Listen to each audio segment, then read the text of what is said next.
cidade, do povo, algo que está sendo analisado, né? Mas você consegue olhar de cima, uma visão que não é ombreando, né? Você não está ombreada, ela é superior, uma visão de cima. Legal. Alguém mais? Alguma coisa? O Rogério quer falar algo? Pode falar bem alto que eu reproduzo aqui. É o auxílio, o Rogério está falando para a gente lá do fundo, então, que é o auxílio de quem vê de uma outra perspectiva. Muito bom. De alguém que não está em loco ali, ou melhor, o supervisor pode estar em loco, mas é alguém que não está, na verdade, às vezes, limitado pela circunstância e consegue ver acima da circunstância, né? Justamente por ser uma perspectiva diferente, uma análise de um outro ponto de referência, seja de cima, né? Theo, vamos lá. Bom, segundo a visão do Abe, né, supervisão é garantir que todos estejam fazendo da mesma forma, da forma que foi ensinado. A supervisão é garantir que todos eles vão receber o mesmo e vão andar pelo mesmo caminho. Legal. Então, propósito aí da supervisão, segundo o que o Theo está mencionando, a partir daquilo que ele já ouviu e leu sobre o pastor Abe, que é a garantia de que todos possam fazer o que precisa ser feito da maneira correta e todos possam fazer aquilo que é proposto, né? Então, sem a supervisão, nós não alcançaremos esse objetivo. Legal. Mais alguém quer complementar algo, está pensando algo? Esse é um tema mais amplo, né? Nós estamos falando de supervisão de modo amplo, não apenas na célula. Claro que nossa perspectiva está em função de célula e discipulado, né? Está prestando atenção? Quer dar alguma opinião também? Ele está aqui, ó, detido, tá? Onde eu vou, ele está ali. Daqui a pouco ele vai querer levantar a mãozinha e vai se manifestar. Ai, ai, ai. Esse é o Davizinho, glória a Deus. Mais alguém? Não? Todos concordamos com essa ideia. Essa é a ideia de supervisão. Show. Vocês comentaram um pouquinho já dessa segunda pergunta, mas talvez vocês podem ter mais respostas para essa segunda pergunta que eu vou fazer agora, que é: quais são os benefícios da supervisão? Uma vez que a supervisão é tudo isso, o que ela gera de resultado positivo? Quais são os benefícios de fazer supervisão? Talvez você seja supervisionado por alguém. Qual a importância de você ser supervisionado? Talvez você já seja supervisor em qualquer área da sua vida, costuma supervisionar, seja coisas ou pessoas. Por que você faz isso? E qual é o resultado final de bom que pode se manifestar por meio da supervisão? O que você acha? Tânia, vamos lá. O alvo daquilo que é esperado. É a maneira que você tem de garantir que o alvo que está sendo esperado, o objetivo que se espera, seja alcançado. Isso a gente pode chamar de êxito, né? Sucesso, né? Nós só conseguiremos saber se deu certo ou errado a partir de estar bem estabelecido o que se espera. Então, entre o que se espera e o que se alcança, existe um processo chamado supervisão. Então, segundo o que a Tânia mencionou, a supervisão é a garantia de que aquilo que se espera, de fato, se alcance. Muito bom. Vamos lá, Theo. Aprender na prática. O benefício da supervisão é aprender na prática. Boa. Não meramente teórico, mas a supervisão ela garante na prática. Você está entrando num dos temas da supervisão, a gente vai trabalhar isso aí. Mais alguém desse lado aqui? Senão aquele lado lá vai vencer vocês, não deixa acontecer isso não. Vai lá, Kézia. Adquirir conhecimento e crescer também, né? Você pode crescer pessoalmente, espiritualmente, para poder também compartilhar tudo aquilo que você está aprendendo através da supervisão. Ótimo. Segundo o que a Kézia falou, a supervisão ela traz um benefício, um resultado que é o crescimento. Então, independente daquilo que você supervisiona, a premissa, o requisito, a ideia de por que você supervisiona alguma coisa é que você está olhando aquilo com a finalidade que aquilo cresça, que aquilo amadureça, obtenha mais resultados, êxito. Legal. Algo mais a ser acrescentado? Vamos lá. Vamos aqui no Glauco. Por favor. Mais ou menos aquilo que o Rogério falou, né? A supervisão de quem está dentro do processo muitas vezes não enxerga o que está sendo realizado, então dá para corrigir os erros, melhorar o método e às vezes até mudar completamente o método para que a coisa ocorra certinho. E às vezes nós estamos tão envolvidos fazendo as coisas de perto, e quem está olhando, quem está supervisionando, tem essa visão ampliada e pode corrigir totalmente a atitude, né, com o fim no resultado a se obter, né? Perfeito, Glauco. Ótimo comentário. Exatamente. Fazendo jus àquilo que já foi falado também lá, né? Possibilidade de você ver de um outro ponto de referência e poder tratar o que precisa ser trabalhado no processo. Para mim é garantir a qualidade. Você vê as coisas acontecendo e você garante a qualidade final. Para todos iguais. Então você garante a qualidade. Ótimo. Então, sem supervisão, há um risco muito grande que a qualidade não aconteça, né? Então, a Vanessa está ressaltando aqui que, segundo o ponto de vista dela, né, Davi, o grande benefício da supervisão é justamente a qualidade. Mais alguém? Alguma outra informação que vem à mente de vocês em relação ao benefício da supervisão? Ou tá bom o suficiente já? Garante crescimento na análise daquilo que nós estamos aqui fazendo, que é a análise ministerial. Então, é a garantia de um crescimento Horizontal e vertical. de um crescimento horizontal e vertical. Imagino que o Natan esteja querendo nos mencionar em relação ao crescimento vertical, na nossa relação para com Deus, nosso crescimento espiritual, e horizontal nas nossas relações com as demais pessoas à nossa volta. Muito bom. Legal? Show de bola. Terceira pergunta: quais são os desafios da supervisão? Nós temos supervisores aqui que podem com certeza colaborar, mas obviamente você costuma supervisionar coisas e pessoas no dia a dia da sua vida. Então, quais são os desafios da supervisão? Quais são os desafios? Vamos lá, Alex Guidoni. Ter a flexibilidade de entender a cultura. O que é a cultura, né? Que é a maneira de pensar, agir, falar, e mais os artefatos. Porque se você não conseguir entender o que você está supervisionando, um exemplo, pessoas. São várias famílias, são várias culturas, são vários jeitos de falar. E o desafio é conseguir colocar isso tudo numa forma só, né? Acho que é o caminho. Muito legal. Muito bom, Alex. Alex estava falando a respeito de um dos desafios para a supervisão, quando se trata de não trabalhar com coisas, mas sim trabalhar com gente, com pessoas, é a arte da comunicação. A habilidade que você tem de se tornar compreendido, entendido, respeitado e obedecido naquilo que você dá de comandos. E ele mencionou a palavra ali que ele chamou de a cultura. Cada um vem de uma cultura, uma linguagem, um modo de pensar, uma realidade familiar.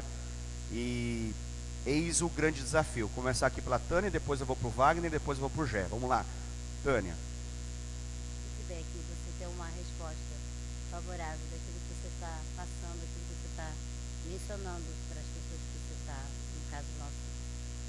Você menciona no sentido de que um dos desafios da supervisão é ter de fato um feedback, ter um retorno daquilo que você dá de comando e direção, porque às vezes quando não acontece isso, pode comprometer o processo. É isso? Se torna um desafio ainda maior a supervisão. Ótima colaboração aqui, Tânia. Verdade. Se não tiver, vamos assim colocar, franqueza, clareza, transparência daqueles que estão debaixo dessa direção, dessa supervisão, o processo pode se tornar mais desafiador ainda. Acredito que o Wagner... Você poder persuadir as pessoas naquele teu pensamento, né? Para você alcançar um objetivo. Ter poder de persuasão e convencimento. Sim. O Wagner está mencionando aqui que nesse processo de supervisão, talvez um pouco semelhante àquilo que o Alex trouxe, ele mencionou que o tema, a cultura, ele usou a palavra cultura, achei legal, é um desafio. O que o Wagner colabora aqui conosco, ele menciona que nisso tudo há uma grande necessidade de nós crescermos na nossa capacidade de ser influentes de fato sobre as pessoas, de modo que aquilo que a gente fala não apenas entre por um ouvido e sai pelo outro, mas que de fato seja compreendido e executado, né? Isso ele chamou aqui de, como que você usou a palavra, persuasão, né? Poder de persuasão. Muito legal. Muito bom isso aqui que ele mencionou. Poder de persuasão, capacidade de convencer em argumentos, né? E a gente pode falar um pouquinho a respeito da relação entre a nossa atitude como supervisor e a nossa fala como supervisor. Isso talvez possa ser um entrave aí, pode ser uma dificuldade, uma barreira. O Gé também vai fazer uma colaboração aqui. É bem o que o Alex Guidoni falou também sobre cultura. O desafio também é o relacionamento. Você não deve fazer acepção de pessoas, então você tem que ter um bom relacionamento com as pessoas e procurar no máximo ser uma referência. Aí é onde que entra um pouco da experiência, né? Conforme a experiência você vai crescendo, então você vai tendo mais facilidade de ter relacionamento, seja com qualquer tipo de pessoa. São vários tipos de família, muitas histórias cada uma delas. Então o desafio é, alguns entendem rápido, outros já não entendem tão rápido. Muito bem. Esse me parece ser o grande tema do desafio da supervisão. O Gé está trazendo para nós aqui a questão da dificuldade do relacionamento. Se não houver um profundo relacionamento, um relacionamento de fato estreito entre as pessoas, existe uma grande possibilidade dessa supervisão se tornar de fato um grande desafio. O Rogério vai trazer uma colaboração aqui para a gente, ou a Cristina vai trazer uma colaboração aqui? Eu acho que o desafio da supervisão é a questão da resiliência, de você ser esticado, né, de você conseguir se manter com o seu, como que eu vou falar, com a sua personalidade, como com aquilo que você sempre acreditou e que você tem como certo. Então acontece algum problema, mas você supervisiona, você ajuda a resolver, só que você se mantém com aquilo que você tem como certo da parte de Deus. E não se deixar também, outra coisa que eu acho que é um desafio, é você não tomar como pessoal todos os problemas de todo mundo. Então, para quem supervisiona em qualquer área, eu acho que isso é bem complicado.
Obrigado. Vamos ver se eu captei a mensagem. A Cristina mencionou, ela fez duas observações em relação aos desafios, que o entendimento dela, o supervisor precisa ter, uma palavra que ela usou ali, resiliência. É isso, Cristina, que você falou, né?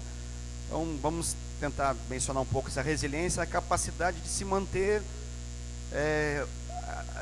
na mesma pegada, com o mesmo foco, apesar das circunstâncias que mudam, das batalhas que acontecem, das barreiras que se levantam. Podemos compreender também como uma capacidade de resistir, de se manter focado, apesar de todos os problemas que existem. Não? Então, um dos desafios que existem no íntimo do supervisor é lidar com as frustrações, lidar com os resultados negativos daquilo que se espera e ainda assim se manter focado naquilo que foi o alvo determinado inicialmente, né? Depois ela mencionou um pouco a respeito do desafio que o supervisor tem de... Vamos ver se eu consigo interpretar. Se eu interpretar errado, você me fala. De saber o limite entre ser empático, demonstrar amor, sofrer junto, se alegrar com alegria, chorar com choro, mas ao mesmo tempo cuidar a sua própria alma para não se abater ao extremo e não se deprimir ao extremo, ao ponto de não conseguir desempenhar o seu papel de supervisor. E entendo o que ela está mencionando aqui no sentido de que ele é um motivador por excelência. Então, na medida que ele sofre junto, o risco que se tem ao sofrer junto é não sair nessa condição de sofrimento ao ponto de entrar na condição de motivação, de motivador. Mais ou menos isso, não? Então tá bom. Já o Theo, o Theo tá lá no fundo lá. Então mudou de lugar. O Glauco, perdão. É que a altura é muito semelhante. O Glauco, ele mencionou que cabe ao supervisor, vou tentar interpretar a frase também, talvez adicione alguma coisa, você me ajuda se eu estiver equivocado. Cumprir o seu papel de motivador, sempre olhando para a equipe, o quão coesa ela é, o quão unida ela é, sempre supervisionando esse índice de unidade, de falar a mesma linguagem, de ter o mesmo coração, de desejo de alcançar os mesmos objetivos, porque o risco que se tem ao longo do processo é que algumas coisas vão tentar quebrar essa unidade, trazer divisão, a palavra que ele utilizou. Então, um dos riscos, vou resumir na palavra, o desafio da supervisão é no processo acontecer aquilo que é a garantia do insucesso, do fracasso, que é a divisão. O Senhor Jesus deixou muito claro isso quando ele falou que uma casa dividida não subsiste. Então, ali já nos dá um princípio de que quando existe relacionamento humano, a divisão não tratada, ela com toda certeza vai garantir ruína ao final. Alguém levantou a mão? Vanessa Quignoli, por favor. Bom, eu acho que o maior desafio da supervisão é conscientizar, assim, educar mesmo os supervisionados a respeito das mudanças. Eu acho que era um conflito bem grande, principalmente aos mais velhos de casa. Legal. Legal. Gostei. Gostei do tema. Eu achei engraçado também.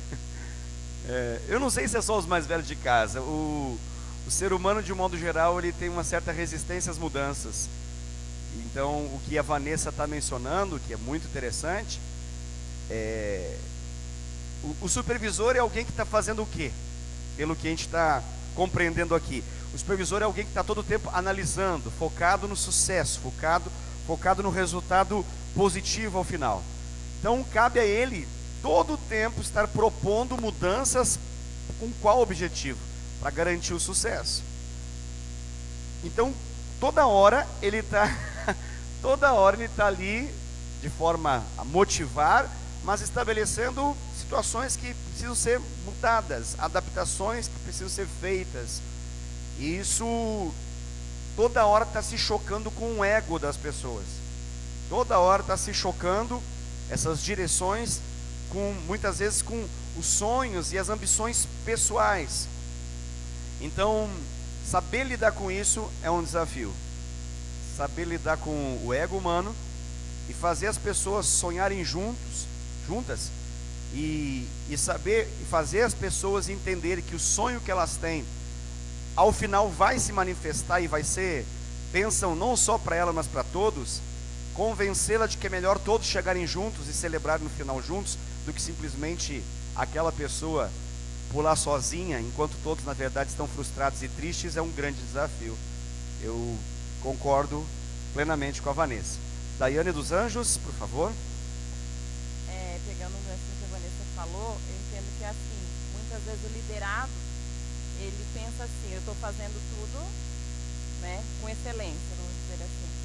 E aí chega o supervisor e faz uma crítica, né, de um modo amoroso, MDA, naquilo que ele está fazendo, achando que está certo. Então, acho que tem que ter um jogo de cintura de como vai falar com o liderado, porque senão muitas vezes o liderado já, não vou mais ser líder, estou fazendo tudo errado então não serve para nada, e por aí vai. Então, acho que tem que ter esse jogo de cintura muitas vezes, e então tem que se supervisionar na hora de passar para o liderado o que vai falar, porque senão o líder pede para sair. Sensacional, Daiane, muito legal. É isso mesmo. O que acrescentar, né? Não sei se necessita acrescentar alguma coisa, Davi. A Bíblia fala, Salomão diz que a maior guerra, ela é tratada dentro da gente primeiro, para depois estabelecer fora da gente. Em vários versículos que vão falar a respeito dessa guerra. Na arte da supervisão, o supervisor precisa ter capacidade de sobreviver a essas guerras pessoais, porque ele lida com essa tensão todo o tempo. O supervisor que não lida com essa tensão, ele tem uma tendência grande a não ser um bom supervisor. Ele talvez possa ser um bom ditador, mas um supervisor não vai ser. Ele não vai liderar, ele vai forçar. Então, é necessário, eu diria, que o supervisor aprenda a lidar com a crise interna. Ele precisa, tendo em vista que o grande desafio dele é esse que você mencionou, Daiane. A Daiane está mencionando para a gente aqui o fator daquele que recebe a direção, e às vezes dentro dessa direção, ela usou a palavra crítica, no sentido de estar desconstruindo algo para construir algo novo, está dizendo que algo não está bom e está estabelecendo um novo.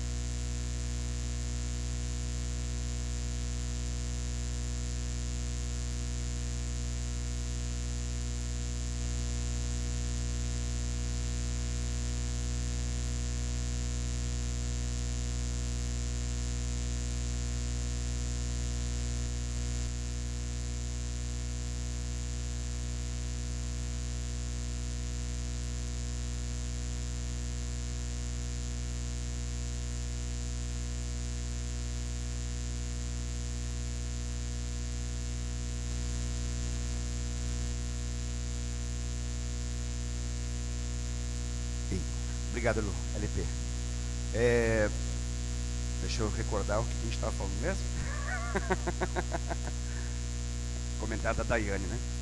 Então nós estamos todo o tempo lidando com essa crise.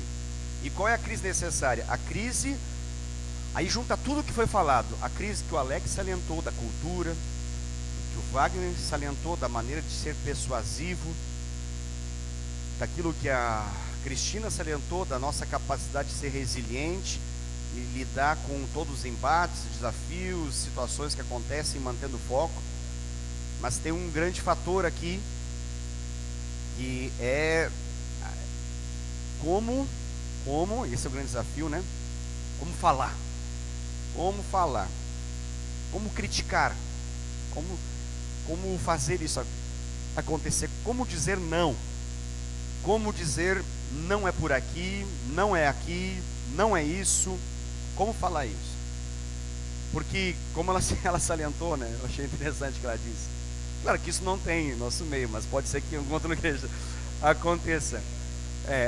Eu nem sei de onde você ouviu a respeito disso. Leu isso no livro, né? Tá certo. Na Igreja da Paz deve acontecer, porque é muito grande, deve ter esse desafio lá.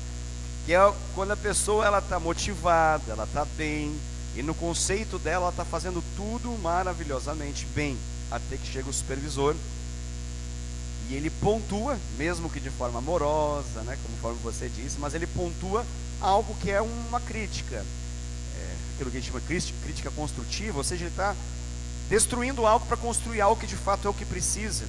E essa pessoa, então, ela chuta o pau da barraca, né, pisa na jaca, sei lá qual o nome que a gente possa dar para isso, mas ela fala, não quero mais negócio, eu achei que estava indo muito bem, chega você aqui, desconstrói tudo, fala tudo que está ruim, e assim vai.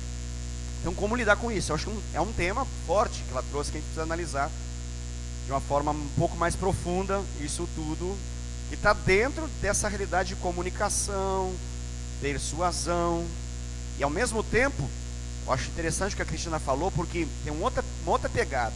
Ela trouxe um outro conceito aqui. Não só eles, né? Obviamente, todos vocês falaram. Estou só pontuando alguns que me vêm à mente. É o quê? Porque às vezes, quando a pessoa, o supervisor, não sabe lidar muito bem com essa crise, essa é uma crise meio permanente que ele tem, tá? Mas se ele não sabe lidar bem com isso, de modo a falar, ele tem uma tendência de, vou ver se é bem isso que a Cristina mencionou no final, não apenas absorver os problemas dos outros, como ela mencionou, mas ela tem, na primeira fala que ela mencionou, a capacidade que às vezes a pessoa tem de deixar de crer no que cria, deixar de crer no que importa crer. Ela já não sabe por onde caminhar, ela já não sabe o que de fato é, porque nos embates, nos confrontos, nas situações de comunicação, às vezes se criam situações que ela não imaginava, talvez ela não previa isso, não entrou em crise suficientemente antes para poder saber que isso existiria. Então, não só o caso do liderado que se decepciona e fala eu vou chutar o balde, mas temos o outro lado, o supervisor que fala eu não nasci para isso, eu não sei fazer isso, tudo que eu falo ninguém quer obedecer, eu não sirvo para esse negócio, eu prefiro lidar com computador do que lidar com gente, eu prefiro criar bode do que lidar com ovelha, eu quero fazer outra coisa da minha vida, mas esse negócio eu não quero não, porque é desafiador demais esse trem. Então nós temos o outro lado da história, daquilo que pode acontecer dentro de um supervisor. E entenda a supervisão aqui está bem próximo da questão da liderança também. A gente faz essas distinções só em termos de nível de influência, mas na prática a gente já está vendo que é bem isso. Mais alguém quer trazer alguma colaboração aí em relação a esse ponto 3 aí, dos desafios da supervisão? Ou a gente já trouxe problema demais para a cabeça? Gigi, por favor. Bem, a gente tem que se submeter ao outro que está acima da gente. Para você ser um bom supervisor, você tem que saber que tem mais acima de você. Acima daquele tem mais um. Acima daquele outro tem mais um. Então você tem que saber, você tem que dar o melhor aqui, porque o outro lá também vai ter que dar o melhor dele. Então vai todos caminhando, senão lá embaixo quebra. Muito legal. Vamos ver se eu captei a sua ideia. A Gigi está trazendo para a gente aqui um princípio poderoso dentro desse processo de supervisão, que é o fator reprodução. Não sei se é bem o que você falou, mas se não for, você me corrige e fala o que você realmente disse, que eu talvez não tenha compreendido, se for isso. Mas eu penso o seguinte, tendo em vista que a Gigi falou que o supervisor tem pessoas debaixo dele, mas ele tem alguém que o supervisiona, e esse supervisor que está acima dele também tem alguém que o supervisiona, e assim nós temos uma cadeia de supervisão, nós temos uma cadeia de liderança, nós temos uma cadeia de autoridade e submissão nesse processo. De modo que, aonde existiu o elo da insubmissão, dali para baixo, nós temos um problema. Concorda comigo? É isso mesmo? É? Então, vamos dizer assim, numa corrente, tá? Elo grudado a elo, elo com elo, pum! Estourou um ali. Então, vai abrir a corrente. É isso? Então, daquele ponto em diante, nós temos um problema. Na ideia de uma corrente, nós temos um grave problema. Porque a corrente deixou de ser corrente, agora virou simplesmente uma corda, vamos pensar assim. Deixou de ser um círculo, vamos entender assim. Ela agora está aberta. Então, todo o macro está comprometido agora. Há uma divisão geral. Numa ideia, não em termos de uma corrente, mas numa ideia, talvez de uma outra figura que a gente possa pensar, talvez a gente não tenha algo tão grave assim quanto na corrente, de descaracterizá-la completamente. Mas nós temos um problema, que é esse que você ressaltou. Porque o princípio é esse. Vamos imaginar o seguinte. Se eu tenho um supervisor, e ele É a pirâmide, né? Essa é a ideia. Eu queria que pirâmide, algumas pessoas ficam, ai, pirâmide não. Pirâmide não.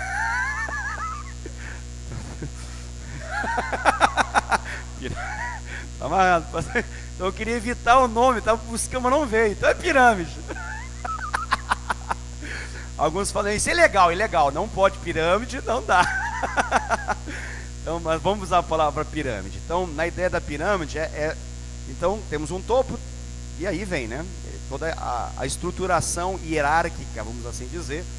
Mas o que está em jogo aqui é que a minha condição em relação a quem me supervisiona, ela é determinante, e isso muitas vezes é desprezado no dia a dia, da maneira como eu também supervisiono. De modo que a vida vai nos provar que se eu não sou um bom supervisionado, eu vou ter sérios problemas na minha supervisão. Mesmo que isso não se identifique no primeiro momento. Porque às vezes a gente fica meio empolgado com esse negócio, né? Todo o princípio de divisão acontece por esse processo. Vamos imaginar assim, né? Na pirâmide, eu sou líder sobre a Elaine. É só um exemplo fictício. Aí a Elaine resolve romper comigo. E ela resolve romper comigo porque ela olha para baixo e fala, tá junto. Tá entendendo o que eu estou querendo dizer, sim ou não? Ela olha para baixo e ela fala, não tem como dar ruim. Vai dar boa. Porque tá junto.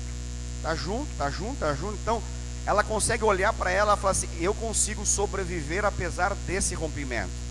E detalhe, uma vez que romper, eu cresço muito mais, porque eu estou debaixo, e esse estar debaixo me impede de crescer.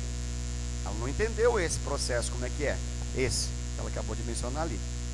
E o princípio do crescimento dela está condicionado justamente à submissão, nesse caso aqui, né, a minha pessoa. Mas ela talvez pense, não, eu olho para a Suzy fala, vai, estamos juntos. O que você falar é gol, bola para frente. Então, dá uma falsa impressão para ela que não vai ter nenhum problema. E num primeiro momento não tem. Até que tenha. Ó, que revelação, essa pastor está demais hoje. Não tem até que tenha. Nossa, é isso que eu precisava aprender sobre supervisão. Entendeu? Então funciona assim. Ela quebrou comigo, tá? E a Suzy sabe que ela quebrou comigo. Entendeu? Como que acontece? No primeiro momento a Suzy exemplo, tá, Suzy? Incentivadora. Você é linda, maravilhosa, espetacular, você está certa, é de Deus. Incentiva. E ela, mais no trono fica, se assenta, né? Tá tranquila, tá poderosa na história, por causa da ilusão que tem de que acabou os problemas da vida, nenhum rompimento futuro existirá, só faltava esse acontecer para agora acontecer e ficar bom, começar a ficar bom. Até que ela dê um comando que não seja bem recebido por ela aqui. E o que a Suzy agora vai ter como um as na mão? O que ela fez comigo. Simples assim. É a mesma lógica do fofoqueiro, né? Então é a mesma lógica do tipo assim, olha, você não sabe do que aconteceu. Então, a pessoa que ouve, por mais gostar de ouvir a fofoca, ela é mesma, me conta. Naquele exato momento, por um lado, ela se sentiu, nossa, que bênção, né? Que legal. Eu fui a pessoa que recebi essa informação, privilegiada. No segundo momento, ela pensa assim, se ela contou da outra para mim, ela pode contar de mim para outra. Simples. Então, a mesma lógica está aqui, nessa relação profunda. Esse é o lance. Porque ela olha, só rompeu aqui. Então parece que continua a corrente. Parece que dá pirâmide, uma outra pirâmide que nasce e vai ser grande e poderosa. Só que o princípio gerador, e começou esse processo, não está certo. Então, segundo o princípio de Simeão, aquilo que não é de Deus, que não tem os princípios de Deus, não vai permanecer, não vai prevalecer. Então vai permanecer até que pegue. Por isso que eu falei, vai ficar bom até que dê ruim. E dá ruim. Dá ruim. Então a habilidade que nós temos de resolver esses conflitos aqui, ministra, mesmo que de forma indireta e velada, mesmo que ela não saiba todos os detalhes envolvidos, mas ela percebe. Eu percebo que tem situações que eles entram em divergência, eles não concordam, mas eles têm uma habilidade de, com amor, tratar todas as situações que é incrível. Então, eu já tenho um as na manga, não tem problema com a minha líder que não possa ser solucionado, porque eu olho para cima e vejo isso acontecer na prática. Então, eu creio que passa por esse princípio que a Gigi trouxe. Não sei se ficou claro essa loucura toda que a gente acabou de inventar aqui. Então tá bom, vocês são muito espertos, conseguiram entender essa loucura toda aí que eu falei. Então tá ótimo. 4. Não vale só sim ou não, tá? Tem que ser. Tem. Eu sou que nem o Eliel. Por quê? Então, por quê, pai? É o princípio de entender melhor o sim, entender melhor o não. Sim não é resposta na cabeça de uma criança, né? Por que sim? Não, por que não? Então, você gosta de supervisionar? Vamos lá, Glauco. Vamos lá. É uma benção você supervisionar quando você domina a área que você está fazendo e os seus liderados estão no mesmo objetivo que você, querem alcançar lá e são pessoas ensináveis. Mas quando a pessoa não é ensinável e ela não tem o mesmo foco que você vai ter que ter um jogo de cintura muito grande para você permanecer, cumprir com o seu papel de supervisor e chegar no foco, porque aí, como diz a expressão, né, é vinagre nos dentes e fumaça aos olhos, né? Boa. Isso aí. É isso aí, Glauco. Mas você gosta de supervisionar? É uma benção, né? Foi isso que você disse, é uma benção. Eu entendi. Estou brincando com você. Você disse para nós que sim, é uma grande benção, é um privilégio. E com isso você está dizendo que você gosta. Mas tem situações que geram esse prazer. E tem outras situações que você mencionou, quando não existe um coração ensinável, tratável. E ao invés de ser algo prazeroso, pode ser, como você disse no final, vinagre nos dentes e fumaça nos olhos. Pega essa aí. Quem que vai falar agora? Agora mudou, agora é o Rogério. Nós gostamos de supervisionar. Lembrando que nós estamos falando de supervisão ministerial. Nós gostamos porque, uma vez que nós temos recebido e visto da parte do Senhor, nós queremos que todos aqueles que caminham com a gente tenham a mesma visão que nós temos e recebam a mesma coisa que nós recebemos. Então, quando isso acontece, é gratificante. Muito bem. Então, segundo que o Rogério mencionou, a graça disso tudo, o prazer... Oi?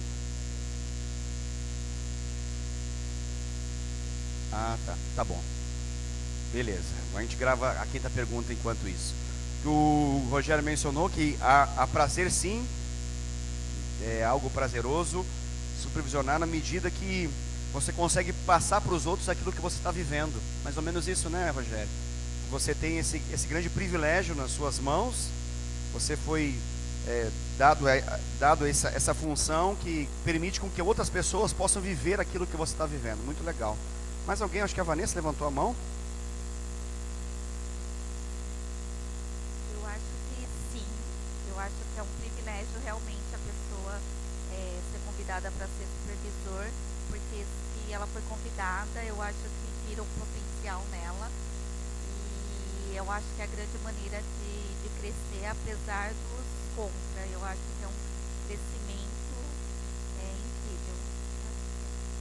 A Vanessa menciona que é um privilégio que pessoas viram e pessoas aprovaram. Ela menciona a questão de ser convidado a supervisionar, né? Nós estamos falando de um modo mais ministerial aqui, mas a gente pode abrir também, supervisionar de um modo geral, ok? Não só olhando para a figura dos nossos supervisores de rede, mas supervisionar. Você gosta de supervisionar, Vanessa? Você gosta de supervisionar, Vanessa? Bem, falando em questão não ministerial, né, fora, eu gosto, né, por mais ser trabalhoso, né, lidar com vários tipos de pessoa e você conseguir entender cada uma para você conseguir passar o objetivo, é muito bom. E quando se trata na área ministerial, é muito mais prazeroso, porque eu consigo assim enxergar os resultados e, na verdade, o prazer, né, de você ver a pessoa crescendo no Senhor.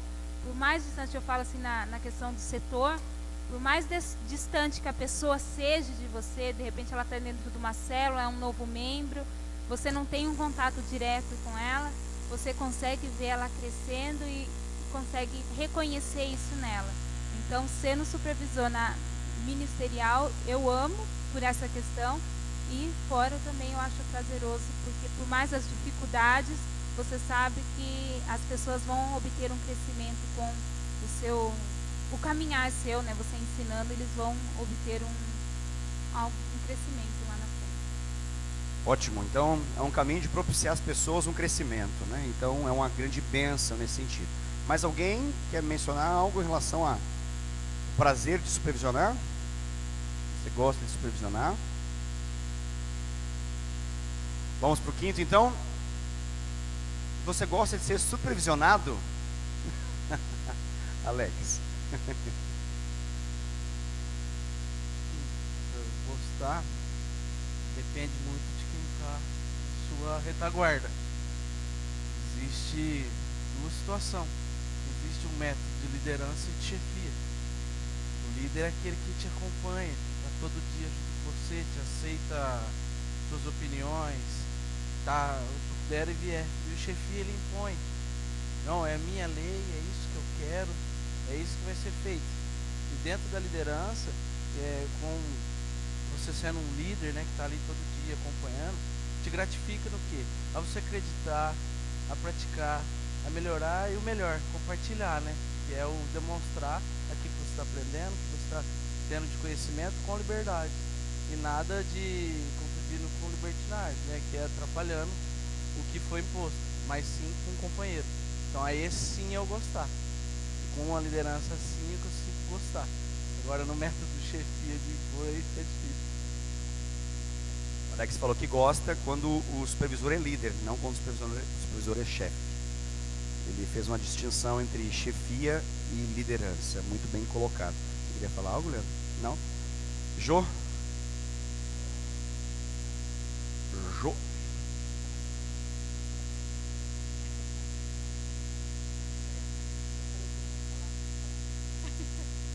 Eu gosto sim de ser supervisionada, porque quando eu sou supervisionada, é aí que eu cresço.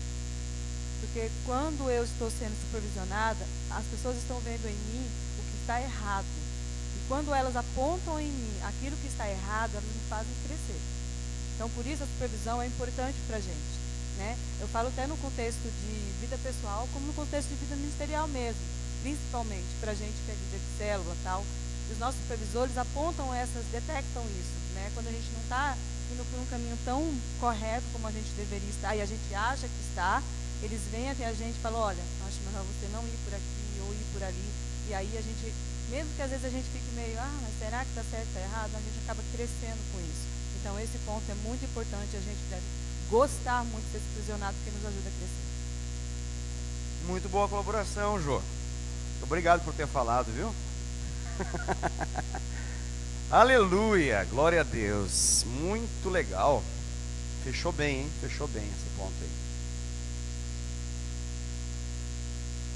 Eu estava pensando enquanto estava falando que o princípio que o Senhor estabeleceu na relação do casamento, ele nos ajuda muito na vivência desse princípio de ser líder e de ser liderado.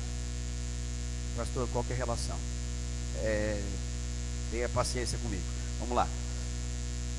Assim, ó. O que Deus espera de um marido? O que o apóstolo Paulo, o solteiro que por revelação ensina todos os casados a fazer a melhor opção todos os dias, o que ele fala que o marido deve, como que ele deve se relacionar com a sua esposa? Como é que é essa relação?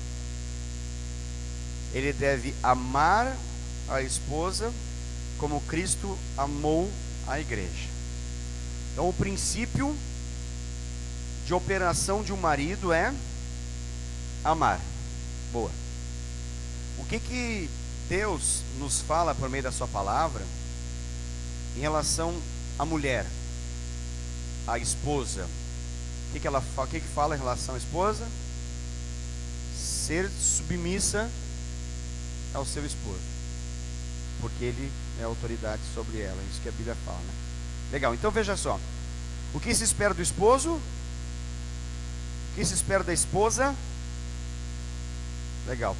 Pode traduzir a palavra submissão por respeito? Vamos só para ficar mais tranquilo. Algumas pessoas não gostam da palavra submissão. Se eu falar respeito fica melhor. Tá, beleza. Então vamos lá. O que se espera do marido?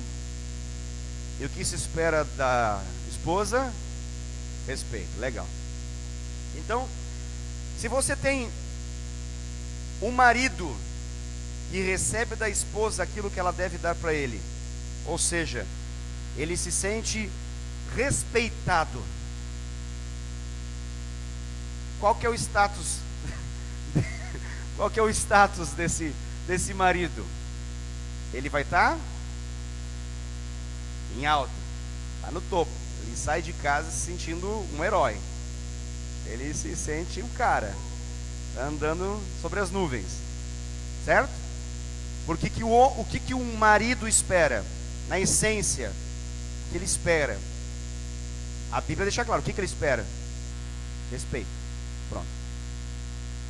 O que uma esposa espera do marido? Se você quer saber assim, o que faz uma mulher feliz ou faz ela infeliz, no quesito casamento e a partir disso na vida como um todo, uma mulher, para ser realizada plenamente, segundo o padrão bíblico, o que ela espera receber do marido? Amor. Então uma mulher amada, ela está com qual status? Se sentindo nas nuvens. Ela é feliz, ela é plena, ela floresce. Por quê? Porque ela se sabe amada. Se a mulher não for amada, o que vai acontecer? Ela vai ter dificuldade de respeitar o marido. E o status dela é qual? Ela está de bad. Ela está ruim. Ela não vai ser realizada. Você concorda comigo? Está entendendo? Mulheres, vocês é por aí o caminho mesmo? É por aí. É por aí. Então tá bom. Tá certinho. Tá certinho. Aí você acertou. Um homem. Desculpa, é que eu sou gaúcho e às vezes é mais forte do que eu, mas eu retrato muito bem para Dai, de um modo que todos os nossos irmãos aqui vão entender. Quando um homem na posição de marido não é respeitado,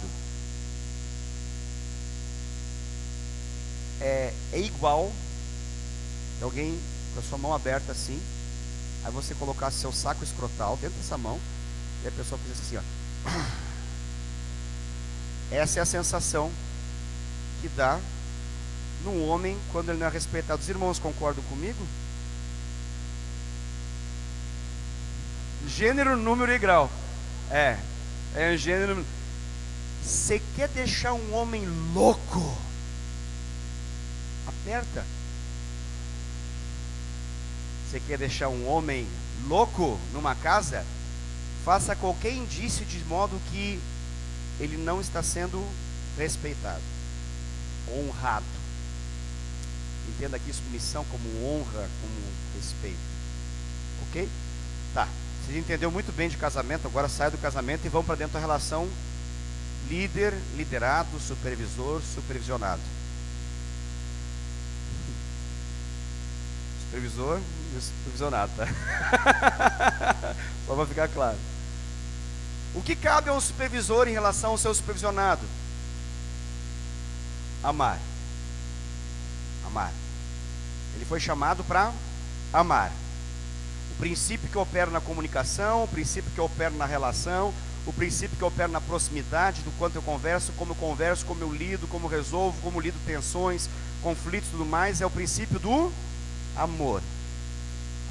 a base dessa relação, ela precisa evidenciar para o liderado amor, certo?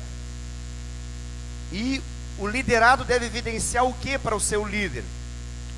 Respeito, honra, ok? Essa é a base. Se o líder, o supervisor, não conseguir evidenciar isso, nós temos um problema aqui nessa relação. Porque o liderado espera isso, a semelhança de uma esposa espera do seu esposo ser amado. A pergunta é: o marido que ama a esposa dá direção para ela? O marido que ama a esposa dá direção que ela não gosta? O marido que ama a esposa corrige? Beleza. Então, eu estou querendo dizer com isso que às vezes a gente pode interpretar, é só love, amor e amor, mas dentro do amor há direção, correção, esse é o caminho, seguir por ele, esse não é o caminho, nós não vamos por aqui, é por aqui, é por aqui. Mas a maneira como ele fala, a maneira como ele conduz, é tudo na base do amor. Esse é o princípio. Então, essa crise que eu falei, ela é administrada na capacidade que o líder tem sempre de perguntar: eu estou falando em amor? Eu amo de fato? Eu estou pagando esse preço de amor? Entenda o princípio que Paulo estabeleceu por meio da revelação que Deus trouxe para ele, de que o amor ele é provado na maneira sacrificial, ou seja, o quanto que eu estou disposto a morrer por. E o morrer por não é só se jogar na frente quando um tiro, uma bala perdida, aquela coisa romântica, e morrer por amor. Não, o morrer por amor é todo dia, é o meu ego morrer, é os conceitos que não passam pelo crivo do amor morrer. Então isso é amar de fato, né? Então eu entendo isso, não sei se ajuda a trazer um entendimento mais amplo, porque se nós entendermos desse dilema dessa relação, isso é um princípio aqui para tratamento de casamento, tá? Eu sei que você já deve ter tido algumas experiências de aconselhar pessoas, casamentos, e se não fez isso, com certeza em algum momento vai fazer. Essa é a base. Você pode pegar essa relação, essa situação, para todos os casos do universo. O problema do homem é: ela não me respeita, eu não me sinto honrado nessa casa, eu não me sinto como homem. Esse é o grande problema do homem, independente de qual seja. A traição é um dos componentes desse pacote, mas antes de trair fisicamente, há uma traição nesse princípio, não a honra. Então, o problema de um homem no casamento é não se sentir respeitado. É igual a... Deu para entender, né? E o problema de uma mulher é não se sentir amada. Porque aí você vai... E esse é um problema, é a questão de como eu recebo isso. Tá comigo ou não? Beleza, então tá. Ó, como que eu recebo isso? Porque você conversa com um homem, eu falo: eu amo essa mulher. Você conversa com uma mulher, você vai: eu respeito essa praga. Mais ou menos por aí. Então, um acha que está dando o que precisa dar, mas não está dando na maneira certa, e da quantidade certa, e com a qualidade certa. Não está dando. E como que a gente sabe que não está dando? Porque tem uma crise nessa relação. Então, essa crise, ela está comprovando que há uma falha naquilo que um deve entregar para o outro. Esse aqui deve entregar amor, e esse aqui deve entregar respeito. Quando o líder se sente desrespeitado, ele está em choque na sua liderança. Quando o líder se sente desrespeitado, desonrado, quando há uma insubmissão naquilo que ele está mencionando, ele comprovadamente, é claro que as mulheres não vão entender essa relação, mas é como se ele tivesse, é uma sensação de dor, é uma sensação cruel, é forte. Por quê? Porque ele sabe que toda a dimensão daquilo que está para ser vivido não vai se viver. Está impedido agora. Não avança. Não tem como avançar. Porque sem honra não há bênção. A honra precede a bênção. Então não há. Ele vai precisar agora tratar essa divisão que se instalou. Então, o caminho mais fácil que o mundo propõe é chuta, parte para a próxima. Next. Né? A fila anda. Esse é o caminho do mundo. Para tudo, nas relações, em todos os sentidos. Se é o amigo, se é o chefe, companheiro, qualquer homem, mulher, não importa. O mundo fala isso. No nosso contexto, nós temos um remédio que é curador, sarador, que se chama perdão, reconciliação. A proposta de Deus é a reconciliação. E por que eu associei nisso? Aí eu vou exagerar, mas eu vou exagerar conscientemente. Qual que é o princípio de Deus para o casamento? Qual que é a ideia de Deus para um casamento? Quando que é para acabar o casamento? Só com a morte, né? Que a morte separa. Então, o desafio de um casamento é a ideia de não é para romper. Não é para romper. Então, no dia 7 de janeiro de fazer os cálculos aqui, ó. De algum tempo atrás, agora entrou em crise o relacionamento. A aliança acabou de sair. 10 anos, né, amor? 11? Tá indo para 11, mas é 10. Então foi 2007, isso mesmo. Vou fazer os cálculos. Isso. Dia 7 de janeiro de 2007. Eu assumi uma aliança com a Dai. E o detalhe, segundo o princípio bíblico, não pode romper. Olha que loucura esse negócio. Então, vou traduzir de modo mais claro. Não tem divórcio nesse negócio. Não tem essa opção. Não, mas tem, pastor. Não tem. Porque o princípio de Deus é esse. No princípio era assim, disse o Senhor. No princípio era assim, quando perguntaram a respeito do divórcio para ele. Assim, essa é a minha vontade. Os homens mudaram ela, mas essa é a minha vontade. No meu coração é esse. Então, a minha relação com a Dai, ela não pode ir para o caminho do divórcio. Você está entendendo esse negócio?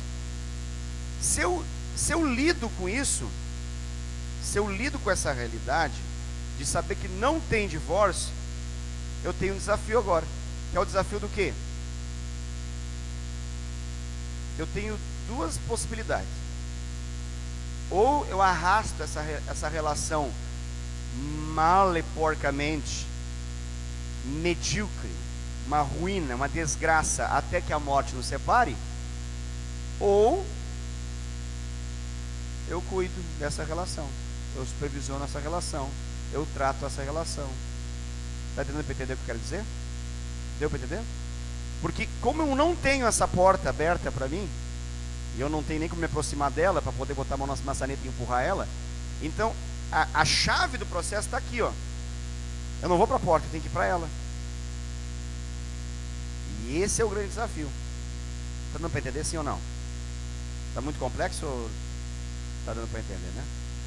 A mesma coisa é ela. Então, nós estamos agora numa relação que não é para romper. Se a nossa relação de liderança, de supervisão, ela já nasce com a possibilidade de rompimento futuro, ela não nasce como uma aliança que Deus gostaria e que Ele deseja estabelecer nessa relação. Eu falo isso porque a impressão que eu tenho é que no nosso contexto atual do século 21, nós mudamos os princípios de Deus e nós não nos ligamos, nós temos uma grande dificuldade de fato nos ligar às pessoas. Nossa ligação é muito superficial, ela é até que os problemas nos separem, ela é até que a gente não consiga resolver os problemas e eles nos separem. Não é até que a morte nos separe, não é que até uma direção clara, espantosa, sobrenatural de Deus mude alguma coisa que seja tão forte quanto a morte é na nossa vida atual. Então, o que faz esses rompimentos acontecerem a toda hora é a prova de que nós começamos, às vezes, sem levar em consideração de fato o que é de fato essa relação. Eu entendo isso porque faz parte da nossa cultura, nosso contexto assim. Nós trocamos de relacionamentos como trocamos de roupa, como trocamos de carro e assim por diante. Então, nossas relações, elas são frágeis demais. Nós somos uma geração que, por mais que exista cartório, isso é bobagem, é besteira. Antes valia a palavra de um homem, hoje o que vale são os sentimentos de um homem. Não sinto mais, e assim é. Então, essa nossa maneira de lidar com outras situações, às vezes acontece na relação líder e liderado. Então, há uma situação e as pessoas concluem, não sentimos mais, não há com o que possa ser feito. Por quê? Porque é muito mais trabalhoso a relação da reconciliação, mas é a melhor possível, é a escolha de Deus. É por isso que ele colocou perdão como sendo um instrumento de cura e restauração. Perdão não é apenas uma coisa que está na Bíblia para a gente ler e chorar, falar que lindo esse negócio do perdão. Deve ser uma coisa muito bonita de ser vivida. Pena que na minha vida não vale. Não, perdão vale na nossa vida a todo tempo. Sempre que existir dificuldade entre aquele que ama não amou o suficiente e aquele que respeita não respeitou o suficiente.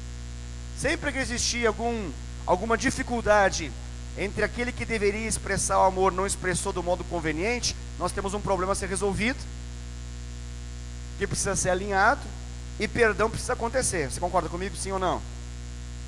Mesmo que essa pessoa fale, mas eu amo sim. Ok, mas aquela pessoa lá, que era quem recebe o amor, falou que não está se sentindo amado, e agora? Então o que eu faço? Aí tem que ter o que? Nesse camarada aqui, humildade. Essa crise vai gerar uma humildade. Essa crise não é para me matar, nem para matar o outro. Essa crise, na verdade, é para gerar humildade. A humildade de reconhecer que, talvez eu preciso melhorar na minha capacidade de amar, na minha capacidade de compreender a cultura alheia, na minha capacidade de me tornar persuasivo, não apenas na habilidade de ser persuasivo no sentido de argumentos mais fortes, porque eu posso argumentar muito bem, mas se eu não manifestar o quê? Amor, então nada serei. Serei como um símbolo que retine, farei barulho o suficiente, farei impressionante. Nossa, que coisa linda. Mas se não passar pelo crivo do amor, complica.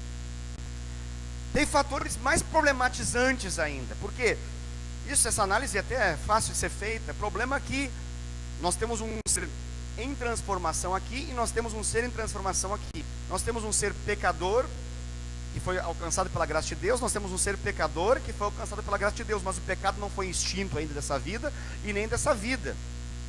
O que eu estou querendo dizer? Porque às vezes, querido, por mais que esse aqui realmente se esforce, há situações dessa pessoa que ela, por várias situações anteriores, ela se impede de ser amada. Entende o que eu quero dizer? Tem realidades na vida dela que tornam mais difícil. E aí o que a gente faz quando se torna mais difícil? Chuta, que é laço? O que a gente faz? Ama mais. Que desafio, né? Porque se fosse, não tenho o que fazer porque isso é difícil, um casamento mais complexo, um case assim mais difícil de solucionar, que viesse, esse realmente é difícil. Eu acho que para esse aí não tem perdão mesmo. Esse aí, eu não sei como lidar com esse aí, porque esse aí extrapolou todas as realidades que eu já consegui tratar antes. Esse é difícil. Eu acho que esse aí mesmo tem que ir para a divisão mesmo. Eu acho que esse aí, ali está a porta do divórcio, seguir por ela. Entende o que eu quero dizer? Se essa é a lógica, porque eu estou querendo mencionar o seguinte, por isso aqui, essa ministração aqui está dentro daquela outra lá de discipulado profundo, lembra aí? Está dentro do mesmo contexto, né? Eu falei que era uma sequência. Então, haverá necessidade desse camarada aqui, compreendendo a cultura, uma cultura talvez deformada, destruída, talvez uma cultura de uma linguagem difícil, de uma mentalidade complicada, e exigirá um amor maior, exigirá uma manifestação de amor maior. Isso é um ponto a ser considerado. Amém ou não amém? Está entendendo, né? Aleluia. Por outro lado, esse aqui também tem que ter o quê? A mesma coisa que lá tem. Porque a humildade que faz com que esse aqui reconheça, eu não amei o suficiente, mas eu vou me esforçar para amar mais, Deus vai me dar essa capacidade, eu vou orar por isso, vou me submeter a Deus, Ele vai me capacitar, Deus está comigo, eu não estou sozinho nessa, vai dar certo em nome de Jesus. Semelhantemente, esse aqui tem que ser humilde o suficiente para reconhecer, eu pisei na bola mesmo, eu não respeitei, eu desonrei, e ele deixou claro que eu desonrei, e eu continuei desonrando, porque agora eu entrei para o nível da provocação, eu fui para o nível do desaforo mesmo, eu confrontei não com amor, não com respeito, com honra, com submissão, não, eu vi que estava ruim. Ai, pastor, isso não acontece. Claro que não acontece, graças a Deus, mas pode um dia acontecer, nosso mente já sabe que pode acontecer. Por que acontece isso, pastor? Porque o ser humano eu falei, pecador. Esse aqui é pecador e pode ter dificuldade de amar, bem como esse aqui é pecador e pode ter dificuldade de se submeter. A ideia é que esse aqui não tem desculpas e ele precisa amar. Aleluia, estou com você. E a ideia é, esse aqui não tem desculpas e ele precisa se submeter. Aleluia, também estou com você. Só que não é tão simples assim. No meio desse processo nós temos um Deus, que Ele é nosso supervisor. Graças a Deus. Aleluia. Que nem o apóstolo Paulo fala, graças a Deus por Jesus Cristo. Graças a Deus. Quem me livrará do corpo dessa morte? O bem que eu não quero fazer eu não faço, o bem que eu quero fazer eu não faço, o mal que eu não quero fazer eu faço. Quem me pode me livrar desse corpo mortal? Ele fala, graças a Deus por Jesus Cristo. Que está dizendo que, reconhecendo a nossa limitação, fraqueza, fragilidade, para viver o que Deus quer, reconhecendo isso de ambos os lados, nós vamos precisar recorrer sempre a quem? A Deus, ao Senhor, que se manifestou através de Cristo Jesus. Então, a salvação da lavoura está sempre garantida por aquele que faz chover sobre a lavoura.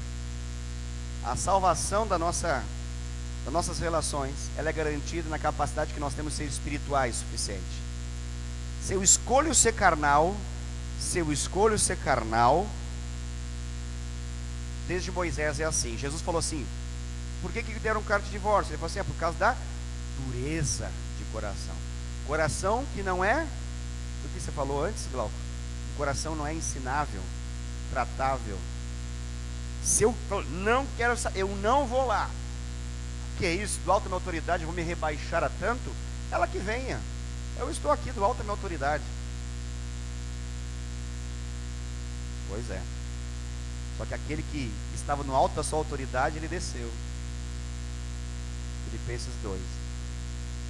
Mesmo sendo Deus, não substituindo em forma de Deus, não usurpou ser como Deus, mas antes a si mesmo se esvaziou, assumiu a forma humana, se tornou servo, se humilhou, foi obediente até a morte e morte de cruz.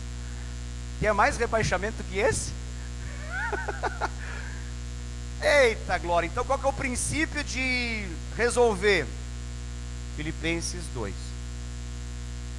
Eu vou Filipenses 2, amém?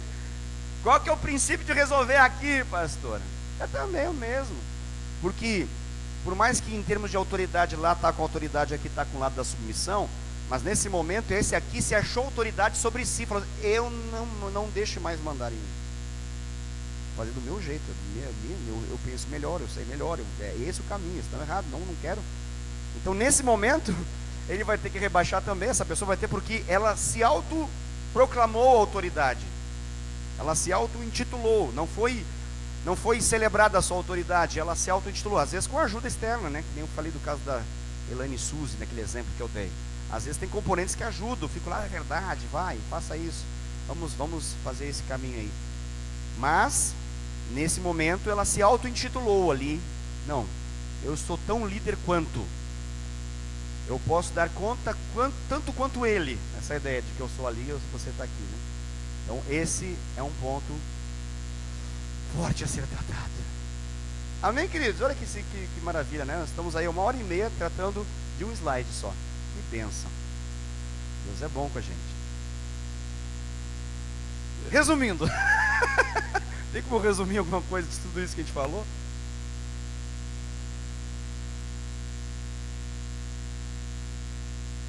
Foi? Para você foi top. Glória a Deus. Aleluia. Pode passar o próximo slide, então, para a gente poder começar a aula.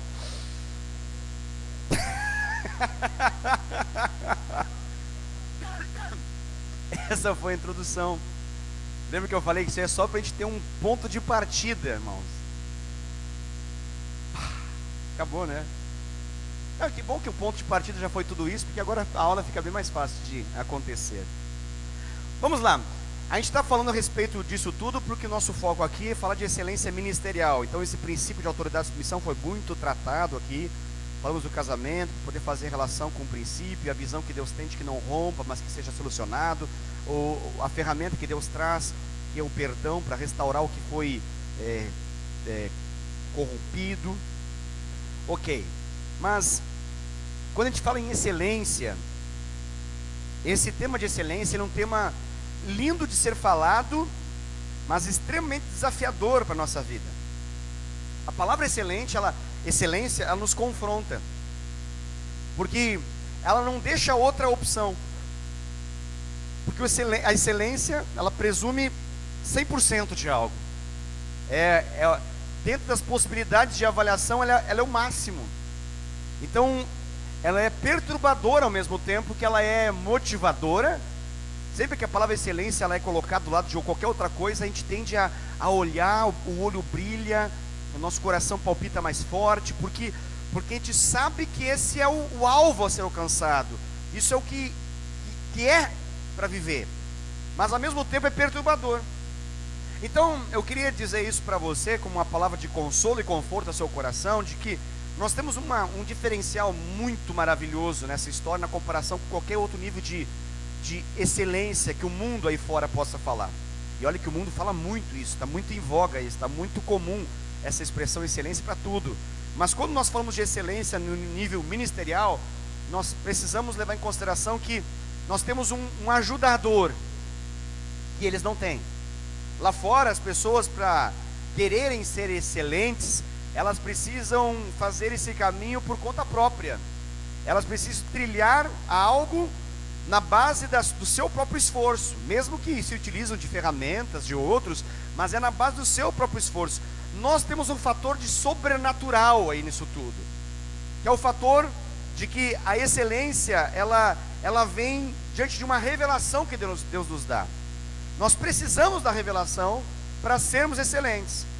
O ponto de partida para a excelência ministerial está justamente em nós recebermos de Deus aquilo que nós não temos. Então, eu considero isso maravilhoso, porque o Senhor tem algo que nós não temos e Ele está disposto a dar. E quando nós nos encontramos nesse meio do caminho de um Deus que está disposto a dar, e quando nós de fato queremos receber, aí é perfeito, aí é maravilhoso. Então quero dizer isso para você, que tudo isso que nós estamos falando, toda essa situação, por mais desafiadora que possa ter, nós falamos de vários desafios que existem nessa relação, ela pode ser superada, pode ser vencida plenamente, porque Deus tem recurso, Ele tem poder suficiente a nos dar, que vai resolver qualquer situação. Olha que coisa maravilhosa. O que eu estou querendo dizer para você é que Deus já nos deu o antídoto para todos os venenos. Deus já nos deu o remédio para qualquer enfermidade. Não há enfermidade que não possa ser tratada naquilo que nós estamos falando aqui, que é os relacionamentos. Não há. Pastor, então por que rompe? Por causa da dureza do coração. Se não existir dureza do coração, Deus sempre estará à disposição para poder dar aquilo que nós precisamos. Aqui menciona o seguinte, precisamos de revelação da parte de Deus para percebermos as áreas da vida ministerial onde podemos ser mais excelentes. Bom, tudo aquilo que eu percebo em Deus que não está excelente, eu posso entender assim: Deus é pautado pelo máximo de tudo. Deus não é pautado por mediocridade, mas Ele é pautado por excelência. Tudo que Ele faz é bom. A Bíblia fala que Deus criou todas as coisas e depois Ele supervisionou aquilo que criou. Ele foi lá e avaliou o que Ele criou. Ele avaliou e falou assim: bom, isso é bom. A palavra bom para nós já foi superada, já se criou outras possibilidades. Entenda ali como excelente. Não é bom no sentido, bom. Mas o bom ali é na compreensão de que ele olha para aquilo que cria e ele aprova. E o crivo de Deus é perfeito. Então, se o crivo de Deus é perfeito, mesmo que ele tenha falado a palavra bom, você sabe que o bom nesse caso é o máximo. Porque o crivo dele é perfeito, a análise que ele faz é perfeita. Ele olha para aquilo que ele criou o sol e falou, perfeito. Criou a lua e falou, perfeito. Criou o ser humano e falou, perfeito. Criou a terra, perfeito. O mar, tudo, perfeito. Então, esse é o crivo do Senhor. Então, nele está a perfeição. Se eu encontro alguma área na minha vida que não está perfeita, como perfeito é meu Senhor, o que eu preciso fazer? Buscar Ele, buscar aquele que é perfeito, buscar a perfeição daquele que é perfeito. Então, isso vai me lançar numa busca. Essa crise que eu citei há 1h15 atrás, ela precisa me ativar em Deus. Essa crise, ela só pode ser solucionada porque nós somos espirituais e nós lidamos com situações espirituais. Ela não pode ser vencida, superada, avançada, se não for em Deus. Você está entendendo o que eu estou mencionando? Então, vamos supor, entrou um inimigo na minha relação com o Rafael, atrapalhou aquilo que nós estamos vivenciando. Algo lindo, maravilhoso, profundo, Deus está fazendo. Vem algo e se levanta como uma barreira. Como que eu venço isso? Eu vou entrar em crise, obviamente, porque eu sei que agora está comprometido todos os sonhos de Deus para a vida dele, os sonhos que nós aspiramos, desejamos juntos, vai se comprometer por causa dessa divisão que se criou. Mas essa crise precisa me levar para quem? Só para ele? Só para ele? Eu vou só com uma persuasão minha? A minha persuasão é insuficiente, porque eu não tenho mais o coração dele agora. Então eu preciso ir para aquele que criou os corações. Eu preciso ir para aquele que faz os corações baterem. Eu preciso ir para aquele que conhece todas as realidades, que fala assim, aquele que a Bíblia fala que é esquadrinha o coração.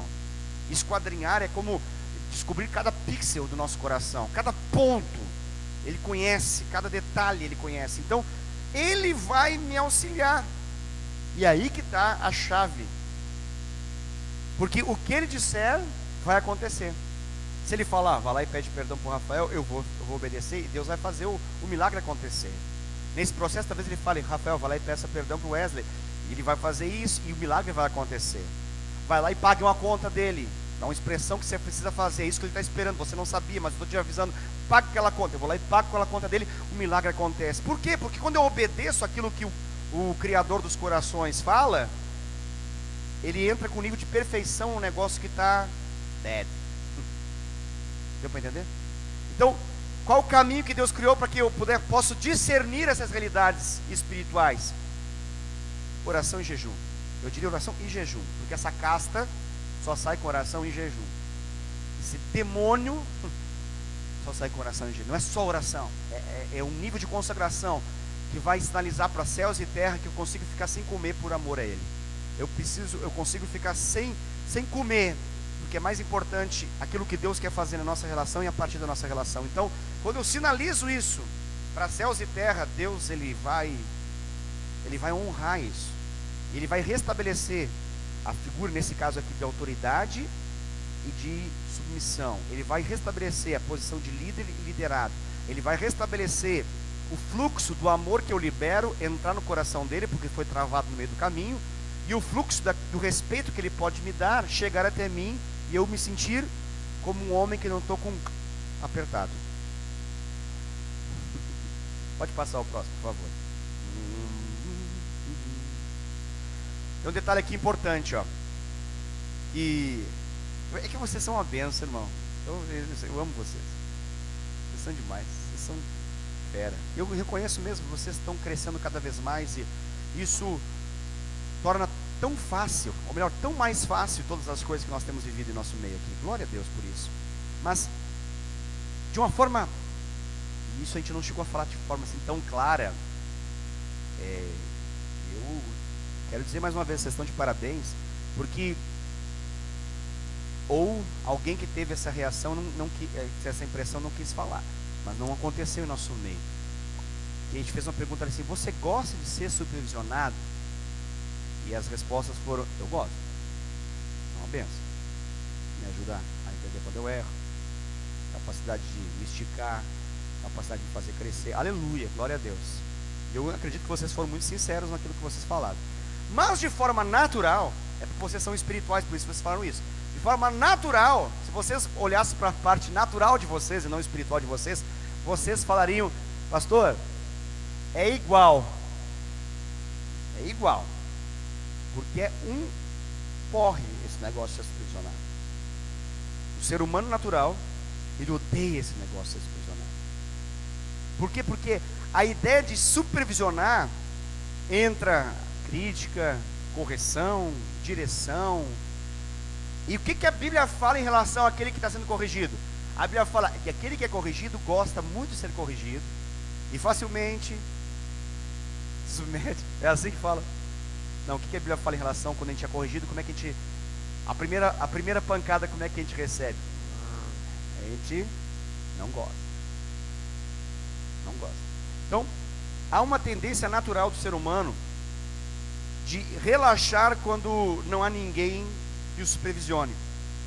E pasmem, a nossa carne gosta desse negócio. É que a gente é espiritual, a gente deixou de gostar, mas se a gente fosse carnudo ainda, a gente gostava desse negócio. Quanto menos supervisão, melhor é. Tem gente que até ainda pensa, não, eu gosto de correr frouxo, assim, ó. Não gosto de ninguém, não gosto de pressa e nem pressão de ninguém. Não. Tem gente que tem até umas frases assim para poder impedir qualquer tipo de intromissão na sua vida. Mas nós já avançamos isso, não temos essa realidade, graças a Deus. Mas de forma natural, se nós dermos vazão para a nossa carne não gosta de ninguém olhando para nós.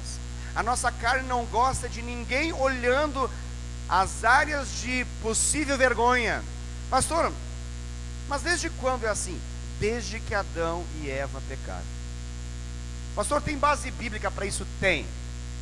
Adão!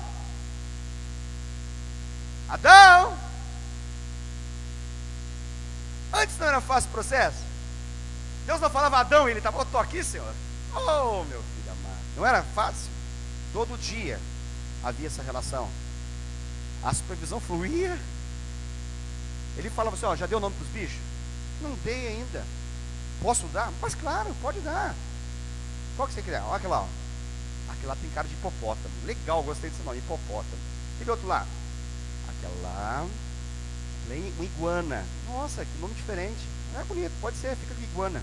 E assim era a relação. Estava lindo, maravilhoso. Olha, e aí, achou uma companheira nessa bicharada? Olha, cada bicho estranho aqui. Estou me sentindo meio só nesse negócio. Então tá. Vamos dormir um pouquinho, botou para dormir. E aí você sabe que tudo aconteceu. Beleza. Depois do pecado, o que aconteceu? Deus fala, Adão! Onde ele está? Atrás da árvore, escondido. Nesse intervalo de tempo, eles já pegaram folhas e taparam o quê? Espiritualiza para poder responder, tá? Taparam o quê?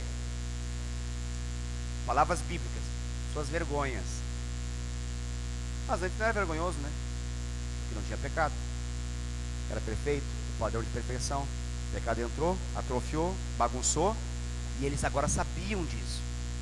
O detalhe é esse. Eu sei que eu estou errado. Mas enquanto só eu sei que eu estou errado, vai de boa.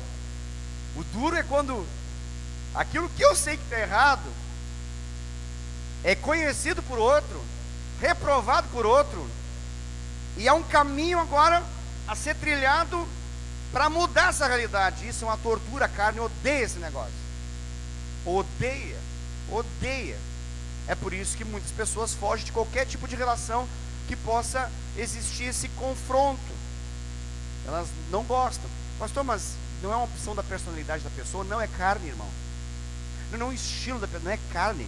Não é porque é alemão, não, é carne. É porque é índio, não, é carne, não importa. Pode ser índio, alemão, australiano, brasileiro, argentino, inclusive. Pode ser o que quiser. É carne. Nós não gostamos desse negócio. Quando que a gente passa a gostar, pastor? A carne, nunca. Para, pastor, não fala assim que desanima. Quer dizer que você não gosta. A minha carne odeia. Até hoje. a sua carne odeia também. A nossa carne nunca fica boa. É por isso que a gente não é chamado a andar na carne. A nossa carne não gosta. A nossa carne é preguiçosa, é mimada, ela é mimimi, ela é chorona, ela quer que a gente que seja alisada sempre. A nossa carne é uma praga. Então, o que mudou na nossa vida que faz a gente falar, como um monte de gente falou aqui, pastor, que gosta? É porque milagre de Deus aconteceu na nossa vida. Milagre de Deus. E nos tornou um negocinho que eu falei que é a base para poder restaurar qualquer tipo de situação. Nos tornou humildes. É por isso que a Jo, você é uma pessoa de muita personalidade, sim ou não? Não tenho que percebido. Então, muita personalidade. Então, como que alguém com tanta personalidade, quem conhece a Jo sabe, foi Deus que fez você assim, aleluia. Como que você pode dizer isso, que você gosta? Tratamento de Deus, obviamente. Porque você reconhece aquilo que Deus fez. Se você não tivesse reconhecido o que Deus fez, você estava batendo cabeça até hoje. E falando, eu mando nessa minha vida e o resto que se exploda. Não é mais ou menos isso?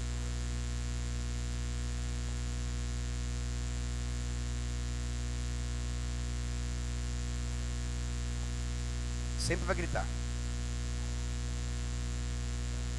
O dia que não gritar, é perigoso, fica. Aperta ela de novo, porque ela vai gritar.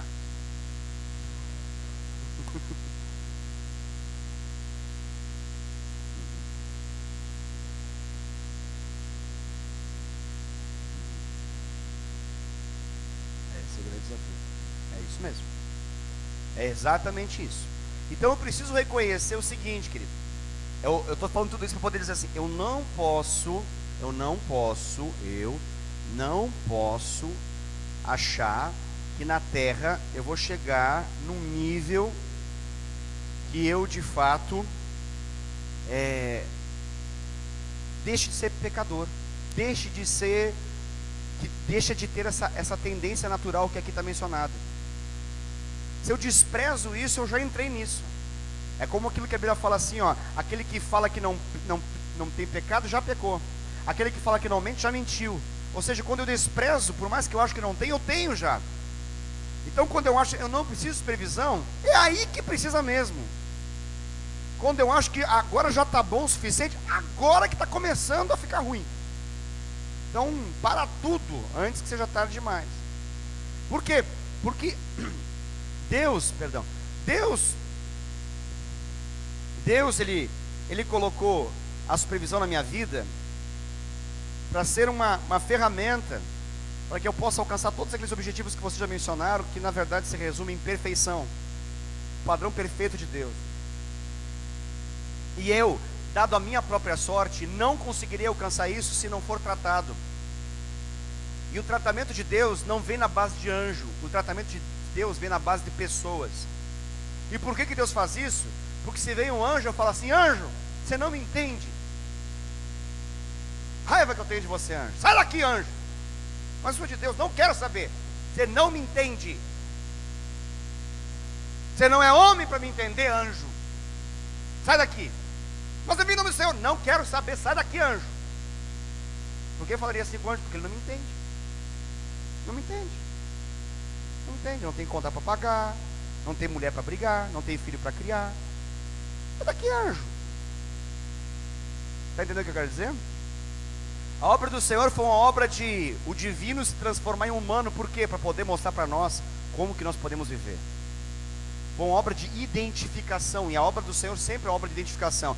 Deus poderia tratar toda a nossa vida à base de anjo.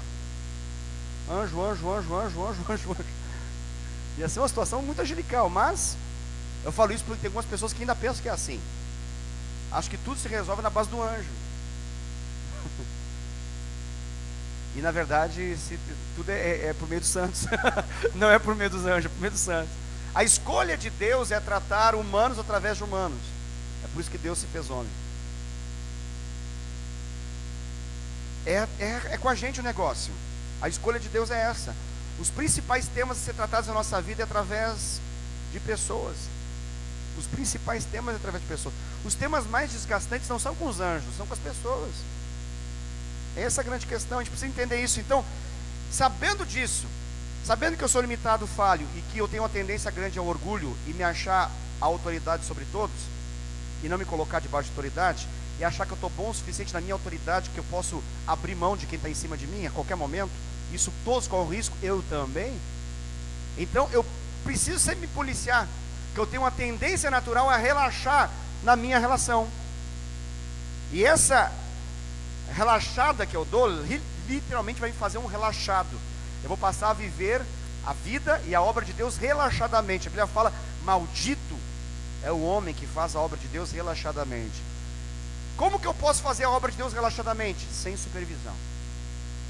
Todo aquele que não se coloca debaixo da supervisão, não só mesmo própria, porque talvez alguém possa pensar, não, mas eu sou bom supervisor sobre mim mesmo, eu sou sobre eu mesmo, eu consigo dar conta.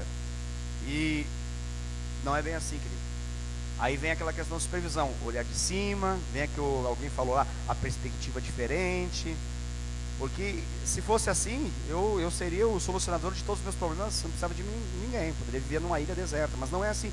Deus me colocou para me relacionar, então eu preciso aceitar isso como o caminho de Deus. Então nós precisamos de uma revelação de quão bênção de fato é isso. Vocês todos já tiveram, eu também tenho, então isso torna muito mais fácil o processo. Nós já sabemos e corremos para ele, mas para quem não tem, até então, é muito torturante esse processo. E aí nós conseguimos compreender os nossos irmãos mais fracos, nós conseguimos compreender os nossos irmãos mais frágeis ainda na fé, as dificuldades que eles têm.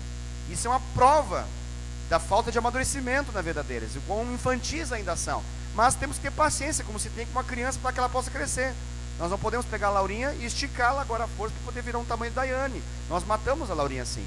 Então nós temos que ter paciência, certo? Tem que ter paciência, tem que ter paciência. É assim que funciona. É um processo que exigirá muito. O quê? Esse negócio aí, ó. Ele está fazendo lá. Expressão de amor, pegando no colo, chamou para perto, vai dar uma passeadinha. Tem que ter amor. Quem não ama, joga na parede. Tem pai que joga na parede. Mas dá vontade, pastor. Eu sei que dá. Mas a gente ama. Acorda 13 vezes à noite, que nem lá em casa, né, amor? 13. Aumentou um pouco, 13 agora. Não dá vontade de jogar na parede? Dá vontade, irmão, de jogar na parede. Mas por que a gente não joga na parede? Por que, amor? Porque a gente ama aquela coisa linda lá. Como é que a gente joga na parede um negocinho tão lindo aquilo lá? Não tem condição. Está entendendo o que eu quero dizer? Então, é o desafio. Mas por que eu falo tudo isso? Porque eu tenho uma revelação de quem eu sou, de quem ele é. Eu sou pai, ele é filho, a minha relação está bem assegurada em Deus. Então, ninguém joga na parede outro. Eu preciso dessa revelação. Eu preciso de uma revelação do Senhor. Pode passar o próximo slide e nós terminamos com esse último aí. Para provar para nós o quão bíblico é a supervisão, tem vários textos na Bíblia, que vão nos provar isso, mas de modo assim, mais focado. É interessante como Deus lida, né? Você pode perceber já quando você lê o Antigo Testamento, você vai perceber que Deus, Ele não apenas fala o que é para ser feito, mas Ele também diz como deve ser feito. Várias vezes é assim. Ele não fala assim, Noé, faça uma arca e vai fazer outra coisa. Tem capítulos e mais capítulos, versículos, pelo menos mais versículos, para poder explicar como deve ser feito o tal da arca. Ele não fala assim, faça um tabernáculo móvel e sai para fazer outra coisa mais importante, resolver um conflito dos Estados Unidos e Coreia do Norte, alguma coisa assim. Não, ele fala que tem que fazer e ele dá detalhes de como deve ser feito. O templo, mesma coisa. Os utensílios sagrados, mesma coisa. Tudo. O que você acha que isso quer falar com a gente? De que Deus, Ele não apenas dá um comando, mas Ele também dá detalhes e explica como fazer. Tem várias passagens bíblicas que Deus deixa claro como fazer. O que Deus na verdade está fazendo com a gente?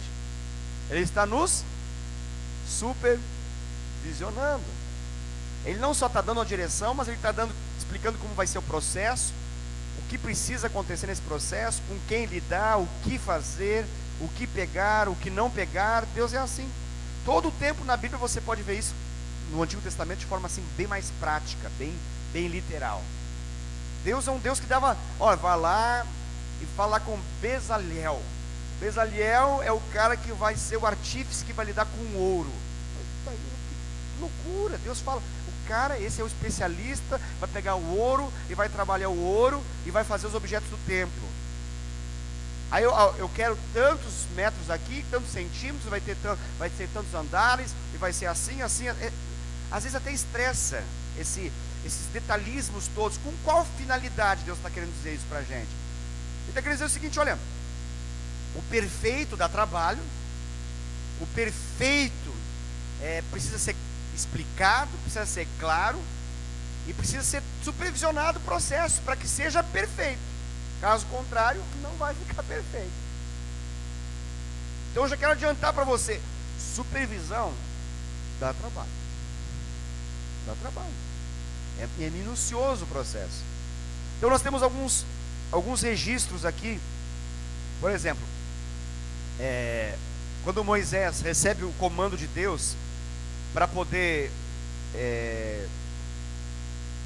ser levantado o tabernáculo, você vai perceber isso em Êxodo 39, que Deus ele se encarrega de poder dizer para o Moisés que ele deve inspecionar a obra, ele deve avaliar aquilo que está sendo feito. Então, a construção do tabernáculo, ela foi toda supervisionada, todo o tempo. Havia uma planta no coração de Deus em relação ao tabernáculo. Ele deixou clara essa planta para Moisés, e Moisés agora deveria supervisionar todo o processo. Então Moisés ele vai apresentar o projeto, ele vai reunir ofertas, ele vai trazer os recursos, ele vai determinar as pessoas que vão trabalhar, como elas vão fazer. Tudo isso ele teria que fazer para poder o tabernáculo vir à existência. Ou seja, o trabalho dele ali, o trabalho de Moisés foi um trabalho de supervisionar.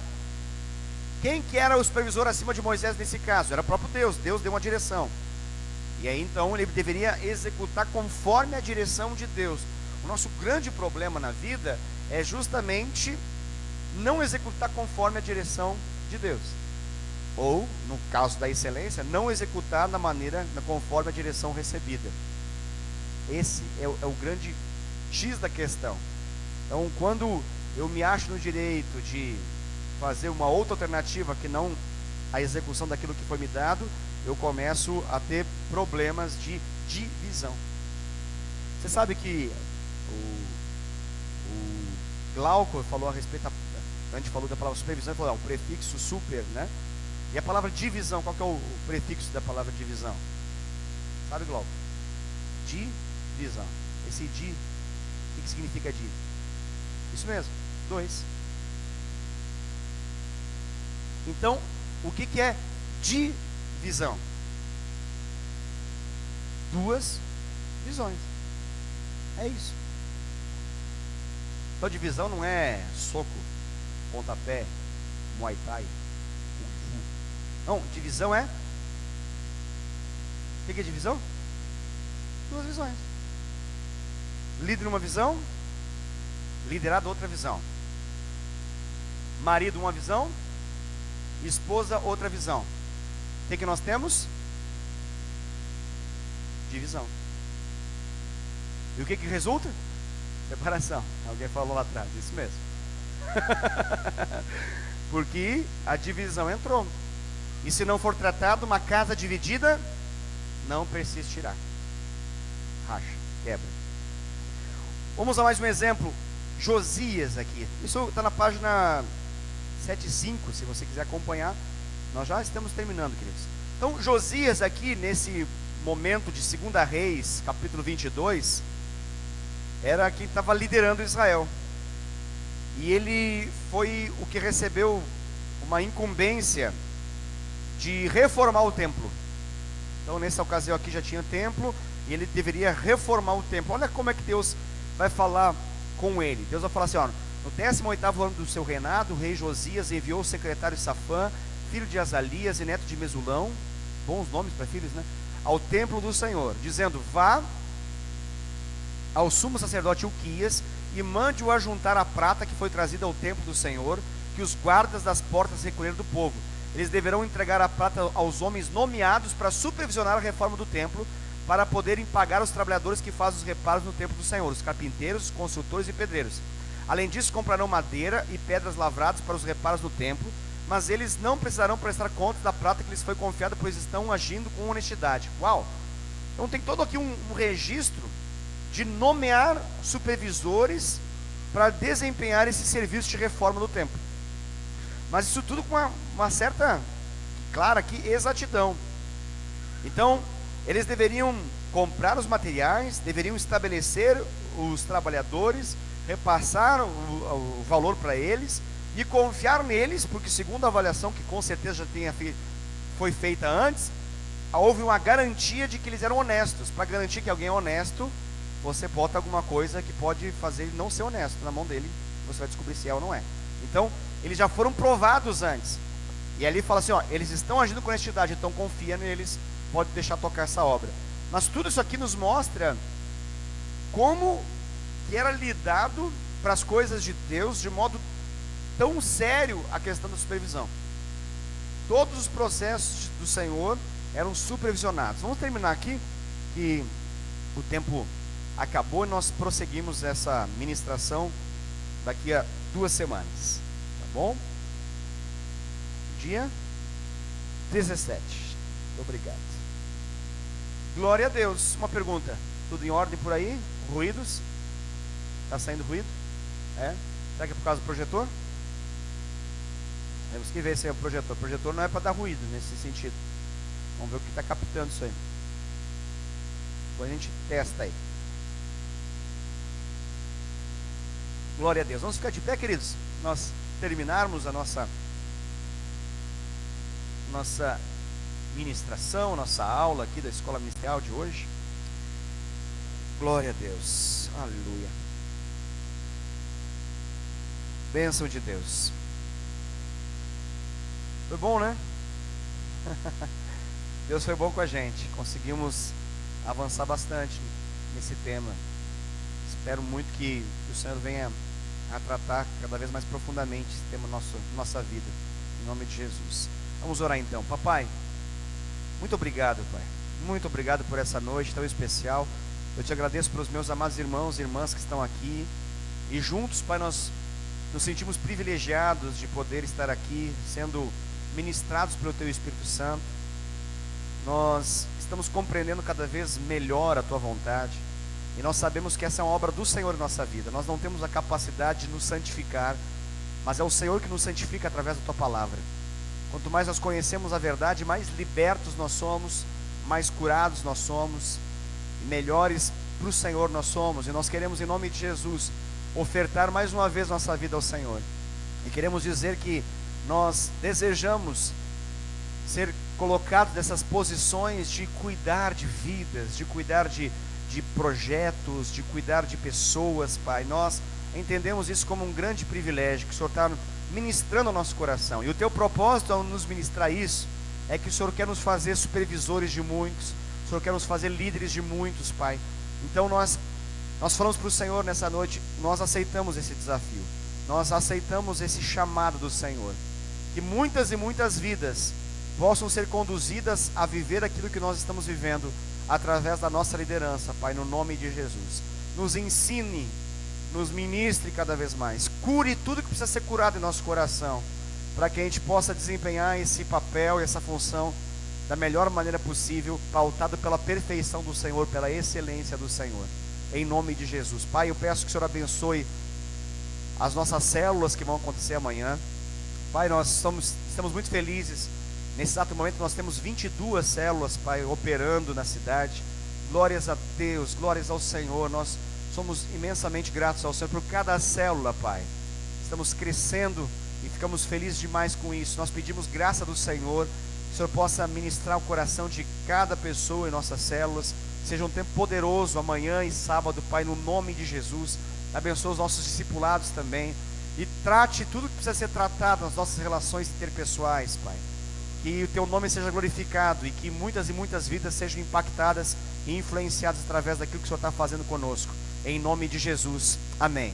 Deus te abençoe, querido, em nome de Jesus. Vá na paz do Senhor. Uma ótima noite para você.